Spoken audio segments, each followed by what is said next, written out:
Announcing the expansion of its unlimited grocery delivery service earlier today. For $98 a year, users with an order of $30 or more can get free delivery to their homes. Will this be enough for Walmart to come out on top in the grocery delivery wars? For more, let's bring in Bill Simon, former president and CEO of Walmart U.S., and Jerry Sheldon, vice president of technology at IHL Group. Good afternoon to you both. Bill, I'll start with you. Will this be enough for Walmart to win the delivery wars?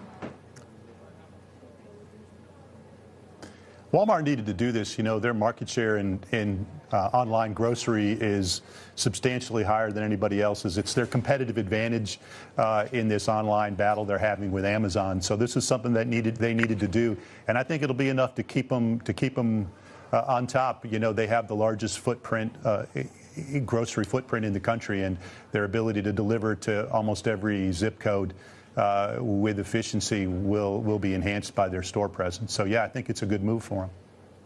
Bill, how plausible is it that if they get this right, they could even prevent some of their rivals from trying to move into this space because of the costs that are involved with trying to roll out delivery of fresh goods?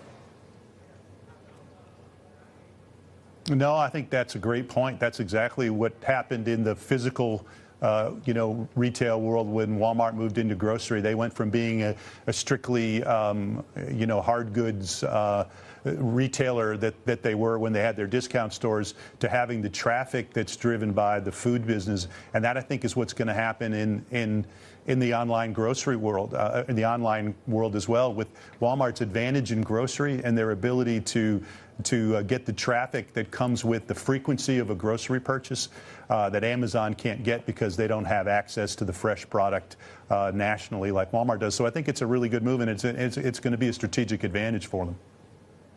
Jerry, is this a trend in which all of the major grocery retailers are just going to have to find some sort of way to deliver to consumers?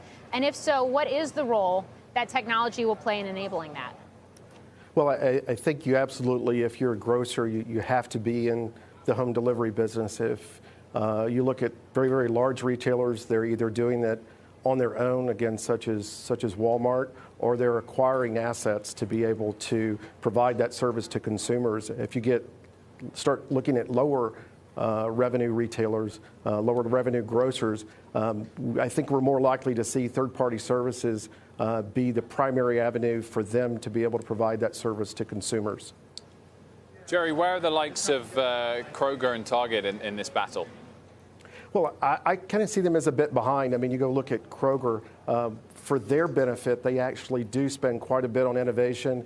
They spend quite a bit on IT, and they do a lot of development internally. I view Target as a little bit behind where some of their larger competitors are at, though obviously they did make a very big investment in purchasing Shipt a couple of years ago. I think they spent close to $3 billion doing that. So every retailer is taking kind of a different avenue. Some are developing those assets internally, and others are just looking for outside companies either to outsource those efforts to or to learn from outside sources and develop those assets and capabilities internally. Bill, this move by Walmart specifically today, do you anticipate that it's going to bring in a different or broader demographic to Walmart, maybe a higher-end consumer than we've seen in the past? I think it has the potential to. You go look at. Well, I think that's Amazon. Really the key to this whole. Bill. Go ahead, Bill. Okay, yeah, I really think that's the key to this whole play. I think that's the key. If Walmart's able to bring in new customers, and we see that in the top line growth that comes from either new customers or more frequency from their existing customers, it'll be a big win for them, particularly if they can bring in a different demographic. If they're really just shifting their store business to the online channel, it's going to end up costing them money. And I think as we watch this over the next, say, 6 to 12 months, that'll be one of the leading indicators for me.